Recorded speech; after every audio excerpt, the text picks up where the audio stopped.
Volvemos al libro de Daniel.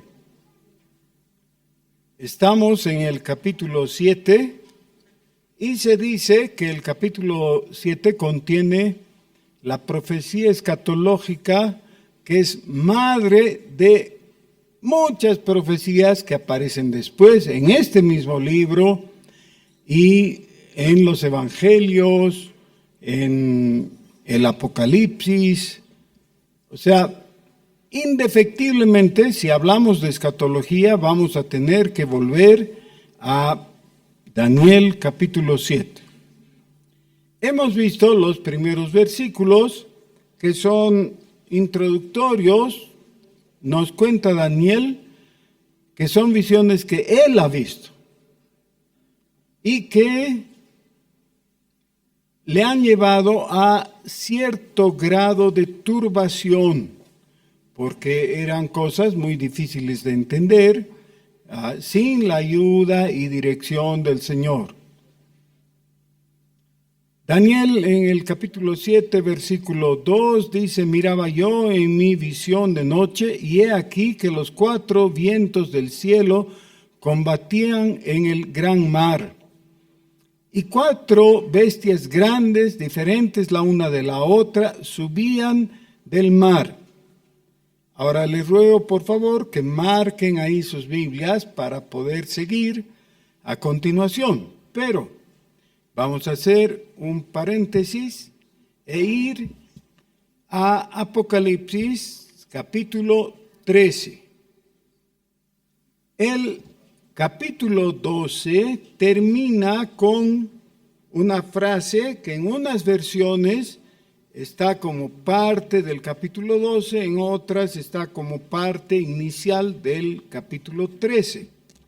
Este versículo dice que el dragón se paró sobre la arena del mar. En la Reina Valera, que es la versión que mayormente usamos nosotros, está como parte del capítulo 13. Y está en primera persona, pero ese es un error de traducción. La traducción correcta, mejor, es: el dragón se paró sobre la arena del mar. ¿Por qué? Porque el sujeto que viene del versículo 17 es el dragón. No es el apóstol Juan, sino que es el dragón. Y esto explica el porqué de el capítulo 12 de Apocalipsis. Ahora, yo sé que esto puede ser un poquito confuso, mencionando capítulos de aquí y de allá y versículos, pero solamente necesitamos un poquito de concentración. Entonces, Daniel, que se escribió 600 y pico años antes de Cristo, nos da una profecía respecto a 4 vientos. Y en Apocalipsis también tenemos los 4 vientos, pero ya mencionados más de una vez. Hemos aclarado anteriormente que esos 4 vientos son fuerzas cósmicas o espíritus que impulsan a la humanidad en cierta dirección. Aquí en Daniel otra vez habla de esos 4 vientos, pero en Daniel se nos dice que habían 4 bestias. En cambio, en Apocalipsis se nos habla de una sola bestia.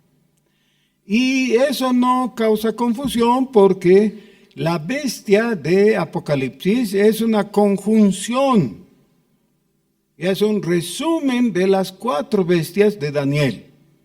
Tiene las mismas características, los mismos rasgos, hasta donde se puede ir con el lenguaje simbólico. En Apocalipsis, el capítulo 12 está dedicado al dragón, o sea, Satanás. Hay una aclaración que se da en el mismo capítulo 12 de Apocalipsis, que dice que está referido al dragón, que es la serpiente antigua. En Daniel no tenemos eso, no tenemos esa aclaración. El personaje de la serpiente o el dragón está invisible, pero nosotros sabemos que estaba ahí presente. Muy bien. Capítulo 12 de Apocalipsis, el dragón. Capítulo 13, dos bestias que salen, la una del mar y la otra de la tierra. Del mar significa de la política. Y la política mezclada con temas de la economía y de la guerra, sobre todo. Ahora, ¿no es verdad que todos nosotros, al pasar los años, nos vamos asombrando por el devenir político en el mundo? Encontramos que países hacen alianza y esas alianzas duran poco tiempo, algunos años. Y a veces los aliados se convierten en enemigos mortales. Una cosa sencilla para los que no tienen mucho interés en la historia, pero que necesitan saber un poquito para entender todo este cuadro, ¿no? Es ver, ustedes saben que en el siglo pasado ha habido la Primera Guerra Mundial. La Primera Guerra Mundial se ha iniciado en un lugar que después le han llamado por un tiempo Yugoslavia. Ya no existe ese país, ya se ha dividido. Si hacemos un listado de los países europeos que han participado de un lado y otro listado de los otros países que han participado del otro lado, y luego conservamos esas dos listas, encontramos que en la Segunda Guerra Mundial eran los mismos países, pero mezclados. De una de las dos listas podemos formar una lista para la Segunda Guerra Mundial y otra en el otro lado. Por ejemplo, los austriacos eran enemigos de los alemanes en la primera, en la segunda eran aliados. Ese es solo un ejemplo, ¿ya? Pero todo ha sido así mezclado. ¿Cuántos años han transcurrido entre la Primera y la Segunda Guerra Mundial? Como 30. Poco tiempo. Y de ser aliados se han convertido en enemigos así. Porque sí, no hay razones realmente lógicas que nos puedan ayudar a comprender. Y la razón es que el corazón del hombre es así enredado y lleno de afectos y desafectos que no podemos comprender en cuanto a su duración. De esta manera, es muy difícil comprender la política nacional e internacional, salvo que tanto en Daniel como en Apocalipsis nos dice que eso no responde a una lógica que nosotros quisiéramos desarrollar, sino a un impulso de carácter espiritual que surge de la cabeza del dragón. El dragón es el que manipula las cosas, el que empuja o retiene, exacerba, y por eso el Salmo 2 tiene una exclamación que dice: ¿por qué los pueblos piensan cosas vanas? ¿Por qué? Miren, millones de jóvenes en la flor de la edad han sido llevados a la guerra para morir por causas que ni comprendían. Mi papá participó de la Guerra del Chaco y él ha estado ahí en el campo de batalla. A la gente que había sido llevada de la ciudad y que entendía un poco estaba bajo cierta dirección. Ya tenemos que ir a defender el territorio nacional, el petróleo del país, etc. Pero él dice, llegaban contingentes de campesinos que no hablaban español y no tenían la menor idea de por qué estaban ahí en el campo de batalla. Iban a ir a matar a alguien, pero no sabían por qué, e iban a morir sin saber por qué. En realidad, la Guerra del Chaco ha sido una guerra entre dos países, Paraguay y Bolivia, defendiendo los intereses de dos compañías norteamericanas por el petróleo. Eso ha sido. 50,000 soldados bolivianos y 50,000 paraguayos han muerto, muchos de sed. ¿Por qué? Por la codicia de algunos capitalistas, ¿no? Internacionales. Y así es, la historia de la humanidad es la historia de las guerras absurdas, en algunos casos muy tristes, como lo ha sido también la Primera Guerra Mundial. ¿Cuál ha sido? No la del siglo XX, ha habido una guerra mundial más antigua. Caín le dijo a Abel, ven, salgamos al campo. Se levantó y lo mató. Esa ha sido porcentualmente una guerra mundial más grande, porque ha incluido 1/4 de la población del mundo, peleando contra otro 1/4 de la población del mundo. Todo eso de la guerra puede ser un rompecabezas para la mayor parte de la gente que, como nosotros, ahora estamos en un lugar cómodo y seguro. Es un problema teórico, nada más. Pero no para aquellos que están viviendo en un país que está en guerra. No importa qué tipo de guerra se vea. Si es una guerra moderna, están en una ciudad que en cualquier momento puede ser bombardeada con graves consecuencias, ¿no? Con muchos muertos y desastres y destrucción y todo.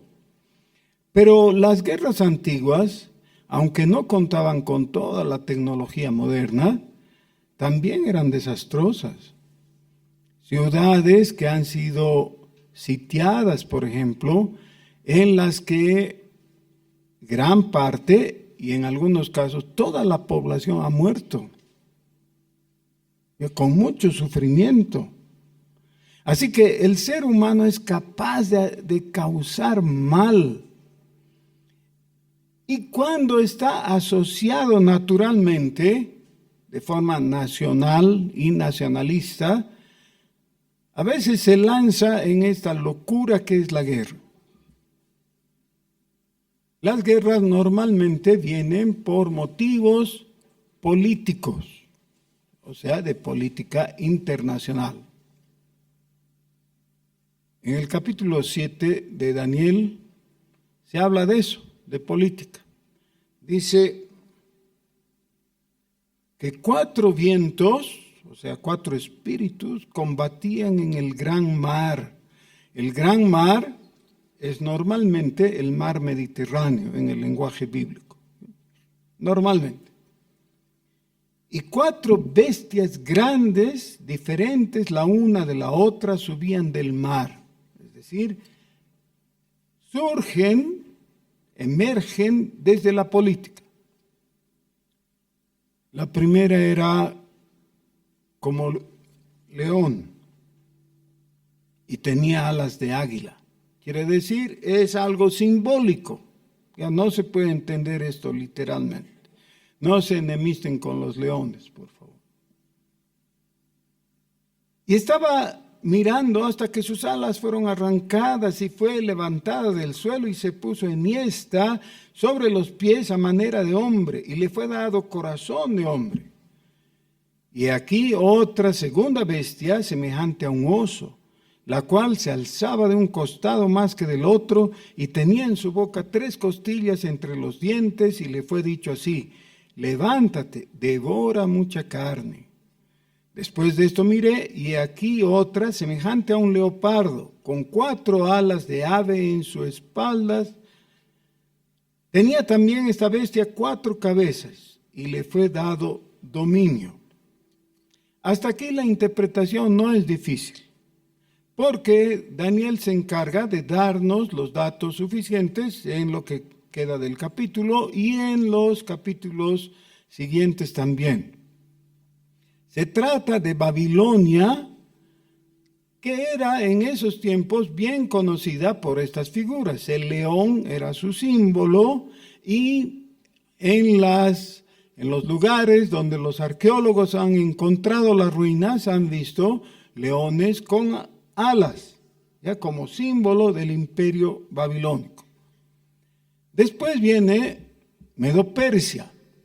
Es un oso, pero tiene un hombro levantado y el otro caído. Y es porque no era un solo pueblo, eran los medos y los persas, que lograron integrarse y conformar algo muy fuerte. Los persas son posiblemente el pueblo que más influencia han tenido sobre los judíos en la época intertestamentaria, porque han gobernado sobre Judá o sobre Judea por siglos y han dado mucho, ha sido una vertiente para conformar la religión judaica del primer siglo de nuestra era, es decir, en los días del Señor Jesús. Cuando leemos los evangelios, encontramos algunas costumbres que suponemos que son del judaísmo. No todo era de los judíos. Había una fuerte vertiente, una herencia de la religión del Antiguo Testamento, pero también habían muchos elementos infiltrados de otras religiones, especialmente de los persas. Los persas hasta ahora tienen una gran influencia sobre nuestro pensamiento. Y nosotros no los distinguimos, pero así es. Después viene una tercera bestia que tiene apariencia de leopardo, pero tiene 4 cabezas. Y normalmente esto se ha entendido como el imperio griego. Ahora, recuerden por favor, Grecia es un país pequeño. Al norte de Grecia está otro país que se llama Macedonia. Los macedonios siempre han aspirado a ser griegos y han querido integrarse, pero los griegos los rechazaban y los calificaban de bárbaros o semibárbaros. En la época de Aristóteles, él fue contratado por el rey macedonio, Filipo, para ser tutor de su hijo Alejandro, que después ha sido conocido como Alejandro Magno. Alejandro ha llegado a ser el más grande conquistador de la historia. Ha muerto cuando tenía 33 años, o sea, muy joven. Y se dice que cuando llegó al extremo de sus conquistas en la India, lloró, porque pensó que no había más mundo que conquistar. Qué interesante, ¿no? Pero un gran conquistador, muy valiente y muy inteligente, muy astuto, porque sabía cómo jugar con las armas, pero también con la política. Cuando murió Alejandro, ni siquiera se había conformado totalmente su imperio. Ya estaba en ciernes. 4 de sus generales heredaron 4 partes. Esas son las 4 cabezas. Ahora, esto ocurrió siglos después de que Daniel tuvo esta visión. Y ha ocurrido con una exactitud que nadie se puede explicar. ¿Cómo es que siglos antes de que ocurra, ya Daniel ha dado esa profecía? Bueno, y la única explicación es la más clara y la que el mismo Daniel da. Dios le ha inspirado. Dios le ha dado ese conocimiento y por eso, esa es una de las muchas razones para creer que la Biblia es la palabra de Dios, porque nos da información que de ninguna otra manera se podría conseguir. Es maravilloso. Bueno, el imperio griego, dividido en 4, fue gobernado por esos 4 generales y cada uno de ellos quiso formar una dinastía, siempre con la aspiración de conquistar las otras 3 partes. Ya, no se conformaban. Cada uno de esos gobernantes griegos, que no vivían ni en Macedonia, de donde eran originarios, ni en Grecia, pero expandían la cultura griega, ya, el helenismo, que llegó hasta un poco antes del nacimiento del Señor Jesús. Ya, en cuestión de tiempo, como un siglo, un poquito más de un siglo, ¿no? Y ahí surgió la nueva potencia, Roma. Ahora, Roma es la 4ª bestia en Daniel. El imperio romano fue heredero de los otros, pero tenía características propias también. Dice que Daniel estaba viendo eso, versículo 8. Mientras yo contemplaba los cuernos, he aquí que otro cuerno pequeño salía entre ellos, y delante de él fueron arrancados 3 cuernos de los primeros. Y he aquí que este cuerno tenía ojos como de hombre y una boca que hablaba grandes cosas. Estuve mirando hasta que fueron puestos tronos y se sentó un anciano de días.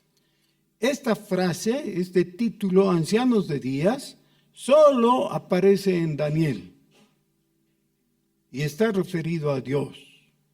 Es una presentación de Dios, el anciano de días. Pero alrededor hay tronos, tal como nos lo ha explicado también Juan en el Apocalipsis, en el capítulo 4. Las características de este anciano de días es que su vestido era completamente blanco, tan blanco como la nieve, y su pelo, el cabello de su cabeza era como lana limpia. Su trono llama de fuego y las ruedas del mismo fuego ardiente. Daniel aquí está usando las mismas figuras de Ezequiel capítulo 1. ¿Ya? El trono celestial y el trono de Dios como una rueda, realmente. Lo cual es muy difícil, ¿no? Muchos se han puesto a dibujar siguiendo exactamente las instrucciones o las explicaciones de Ezequiel y es muy difícil. Y no hay necesidad porque en realidad todo esto es simbólico. Es símbolo de su majestad, de su grandeza, de su sabiduría, etc. Dice, un río de fuego procedía y salía delante de él. Millares de millares le servían y millones de millones asistían delante de él. ¿Delante de quién, hermanos? De Dios, ¿no? Que está presentado aquí como un anciano de días. Y se sentó y los libros fueron abiertos.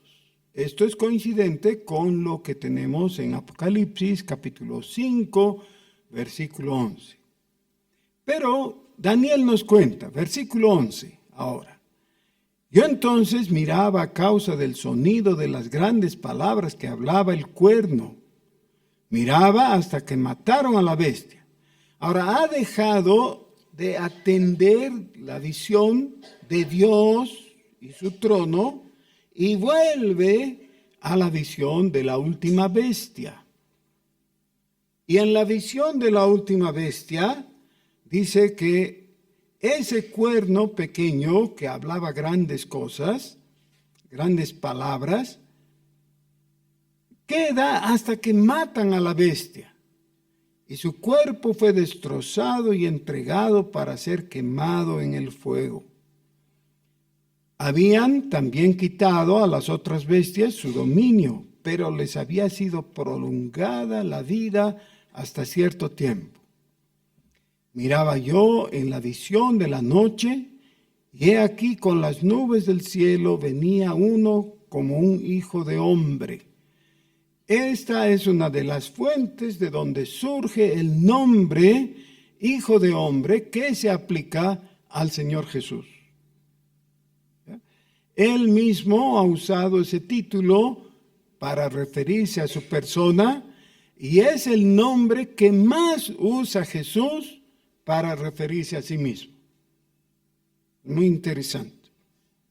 Dice que vino un hijo de hombre que vino hasta el anciano de días y le hicieron acercarse delante de él y le fue dado dominio, gloria y reino para que todos los pueblos, naciones y lenguas le sirvieran.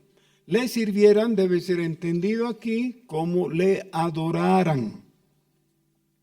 No es un servicio diaconal, sino es latría. ¿Ya? Quiere decir adoración. Le fue dado dominio, gloria y reino para que todos los pueblos, naciones y lenguas le sirvieran o adoraran. Su dominio es dominio eterno que nunca pasará y su reino uno que no será destruido. Ahora, hermanos, esta es una mención de algo que en el Nuevo Testamento se va a repetir ampliamente, muchas veces, especialmente en la boca del Señor Jesús. En Marcos capítulo 1, versículo 15, el Señor hace un resumen de su ministerio y predicación. El Señor dice, el tiempo se ha cumplido. ¿Qué tiempo? El tiempo de la profecía. El tiempo al que está dirigida esta y muchas otras profecías del Antiguo Testamento. Este es el tiempo. Porque siempre en la esperanza de la profecía, la gente se queda un poco descontenta, ¿no es cierto?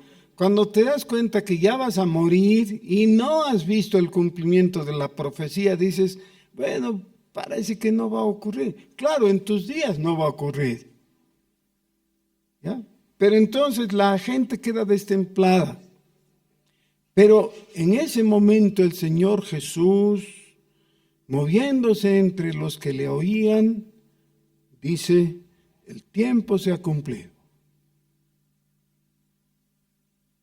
¿Ese cumplimiento en qué consiste? Viene la pregunta a nuestro corazón. Y Él dice, el reino de los cielos se ha acercado. Ahora, hay dos formas de entender esa cláusula de la cercanía. Una es en términos relativos. Es decir, con cualquiera de ustedes y mi persona hay una cierta distancia, ¿no es cierto? estamos a 5, 6, 7, 8 metros de distancia. Y si yo doy un paso atrás, la distancia ha crecido. Si pudiera dar 2 o 3 pasos adelante, diríamos que me he acercado. No en griego. Y en griego se tendría que usar otra palabra. Esta palabra se ha acercado significa no en términos relativos, sino en términos absolutos, se ha hecho accesible. Por ejemplo, para mí este micrófono es accesible. ¿Por qué? Puedo tomarlo, puedo sujetarlo. Solo en ese sentido se puede usar ese término griego para decir que esto está cerca, quiere decir es accesible. El reino de los cielos se ha acercado, quiere decir el reino de los cielos está presente. Y si ustedes buscan en los pasajes paralelos van a encontrar que varias veces dice eso. El reino de los cielos está presente. Cuando el Señor Jesús tuvo que responder a los discípulos de Juan que le preguntaron, ¿debemos esperar a otro o eres tú el cumplimiento del Mesías? Y dice el Señor, vengan, miren.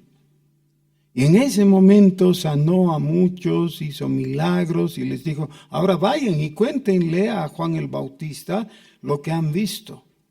Es decir, el reino ya está presente. ¿Por qué? ¿Por qué estaba presente el reino? Porque el rey estaba presente. Si el rey está presente, el reino está presente. Y el rey, lleno de autoridad y poder, solo tenía que soplar o extender la mano y tocar, o solo decir una palabra y los enfermos quedaban sanos. Miren, yo sé que es una historia que ya hemos escuchado y que no nos sorprende, pero uno de los relatos más maravillosos es cuando un hombre que hacía 4 días había muerto y estaba hediondo ya por la muerte, por la descomposición, estaba en su tumba y el Señor Jesús se acerca a él y le llama por nombre y le dice, Lázaro, ven fuera, sal. Ahora, cualquier hombre puede hacer eso.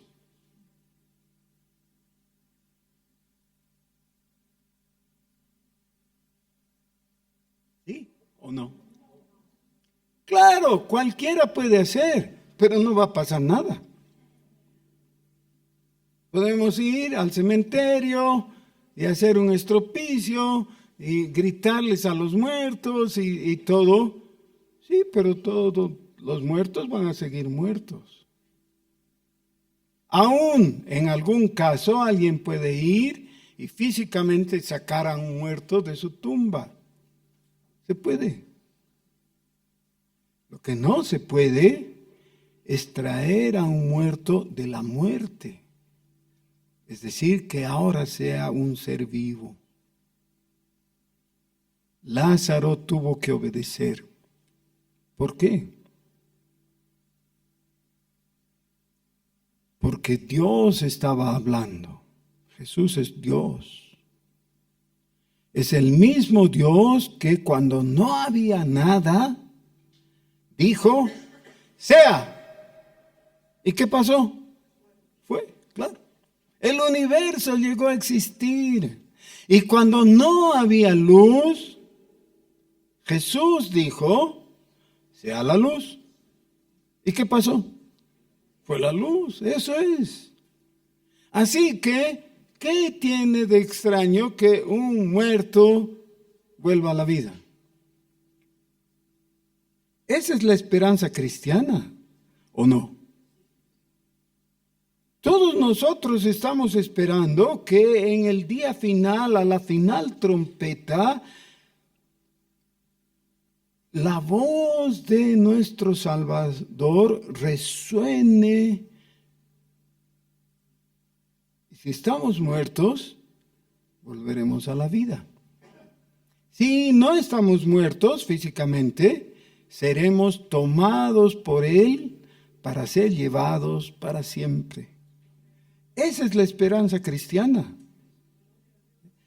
Pero esa esperanza es una mentira si es que no hubiera ocurrido ya la evidencia como una muestra cuando Jesús fue en Betania, ¿se acuerdan? Y llamó a Lázaro.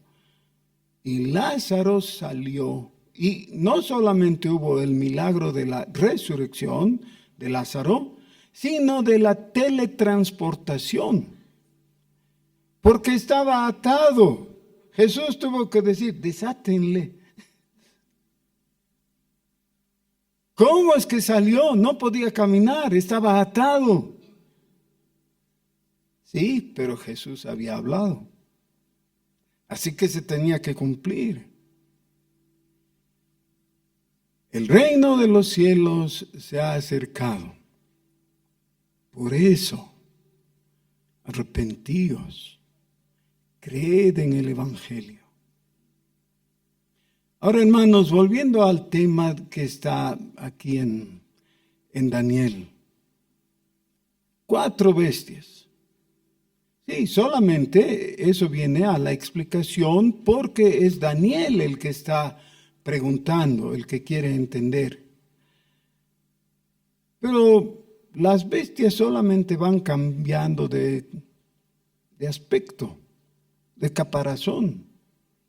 Las bestias son imperios humanos porque eventualmente en cada época de la humanidad surgen personas con megalomanía. Quieren grandeza, quieren mucho poder, quieren dominar sobre los demás. No estoy hablando de reyes. Los reyes tienen su función y su nombre mismo ya denota para qué están. Están para regir, tal como dice Romanos capítulo 13.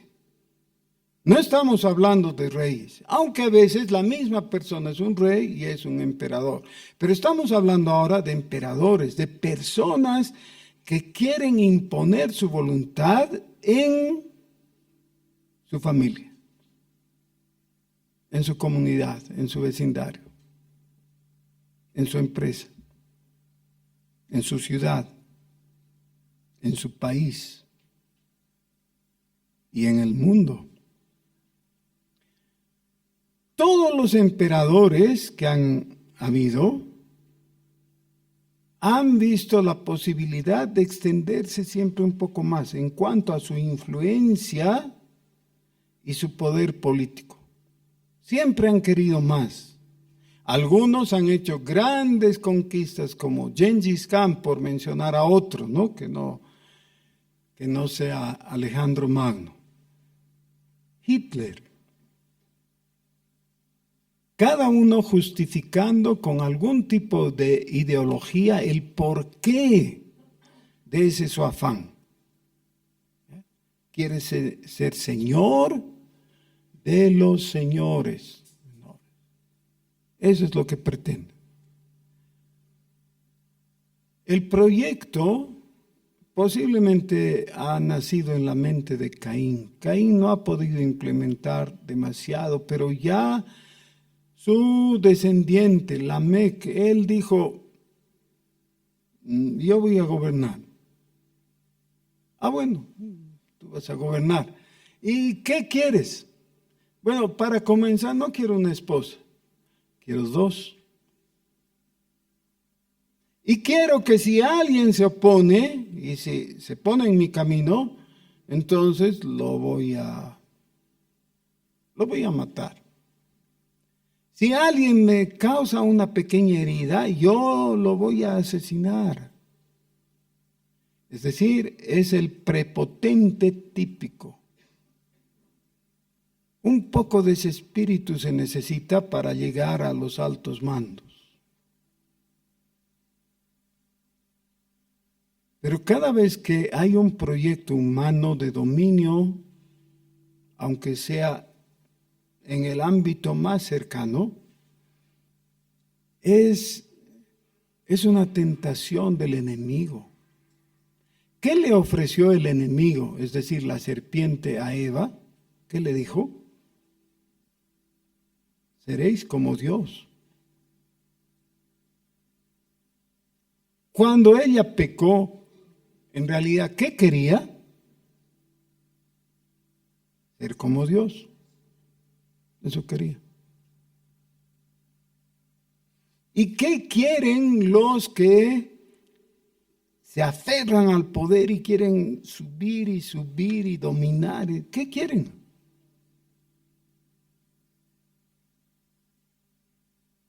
Quieren dar gusto a su Señor, que es el dragón.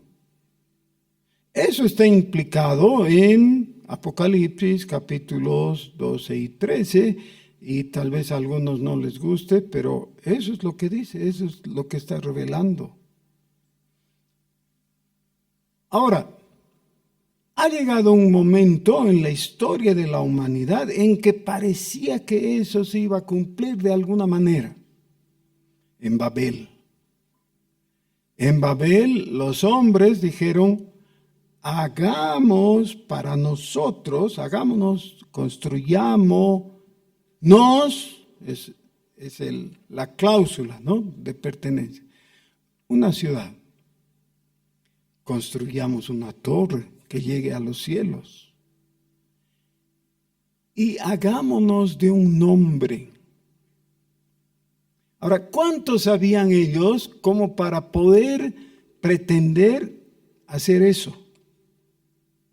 Una cosita les faltaba: la ingeniería genética.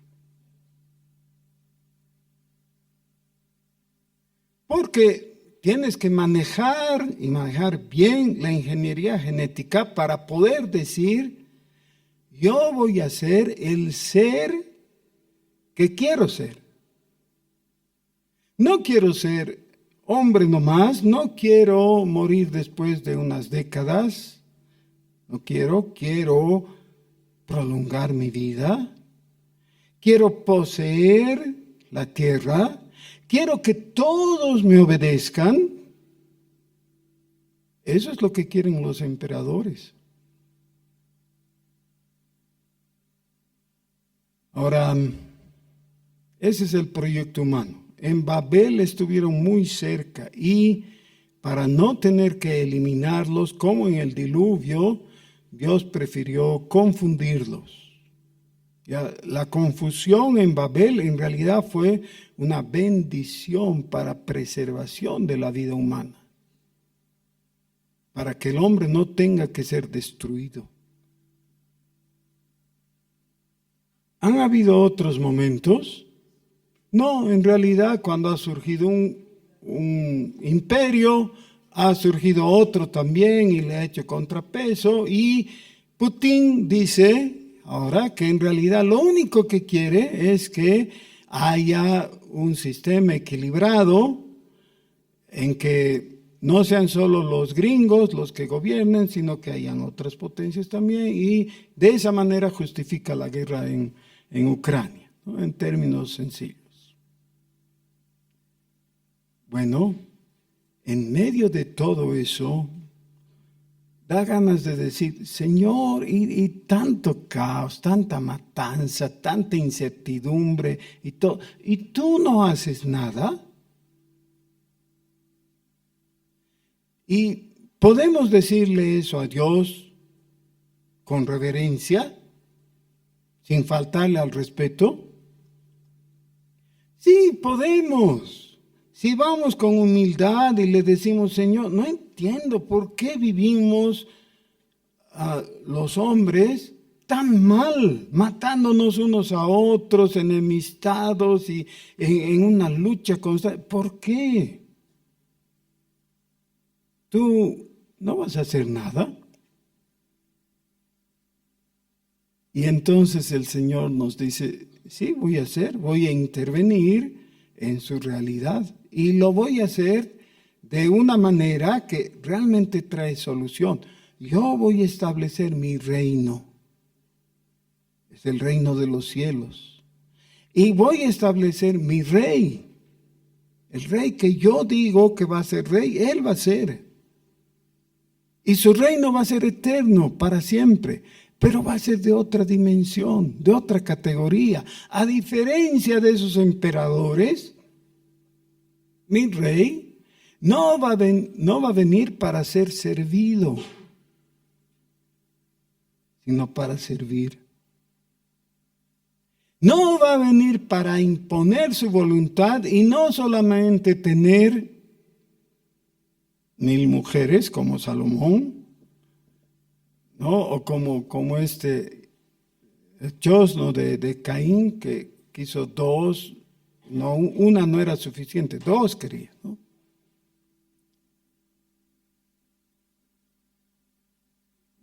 Esas son las cosas que no le mueven, él no quiere eso. Él ha establecido su reino, ¿saben para qué? Según Colosenses capítulo 1, para tener un lugar donde al rescatarte te pueda llevar. Porque cuando Dios ha irrumpido en el reino de las tinieblas, ha llevado cautiva la cautividad. Nosotros somos su botín. Y para nosotros ha establecido el reino de los cielos, para tener donde instalarnos. Y por eso debíamos estar tan felices. El reino para siempre. ¿Van a haber guerras en este mundo? Sí, van a haber. Con todo ese caudal de injusticia, de tristeza, de malestar, de dolor, sí. El Señor Jesús dijo, mi reino no es de este mundo. Él no ha venido a competir políticamente con los políticos. Él ya ha instalado su reino, ya lo ha establecido. Y ahora está haciendo algo. Nos está llamando. Nos está llamando. Miren, hay personas que tienen su esperanza en algo. Ya por mencionar algo, algunos tienen su esperanza en la visa norteamericana, ¿no? Esa es su esperanza. Parece que ya me van a dar mi visa, ¿no? Y se nota por el suspiro que consideran, es la gran cosa, ¿no? Otros quieren graduarse. Y tienen buenos motivos o motivos mezquinos, no importa, pero seculares. Hay un motivo que trasciende porque supera en calidad todo eso. Y es el motivo del llamamiento del Señor Jesús. Jesús me está llamando. No para irme al cielo. Me está llamando para caminar con Él. Aquí en la tierra. Para ir de su mano. Ha establecido un reino.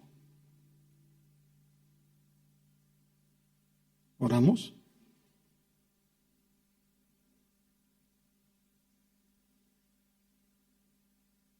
Señor nuestro, tú eres el Rey y el único que tiene la dignidad y el honor, tiene la vocación para ser Rey de Dios. Porque Dios mismo te ha establecido como el Rey justo, que va a juzgar con vara de hierro. Tú eres nuestro Rey, tu nombre es Jesús, y en tu nombre nos regocijamos, Señor. Nadie es como tú, Señor, y aunque por ahora no te podemos ver, sabemos que estás aquí presente por tu Espíritu, y tu reino es reino eterno, para siempre. Gracias por llamarnos a tu reino. Gracias por ser nuestro Rey. Gracias por la salvación. Bendito sea tu nombre, Señor. Amén.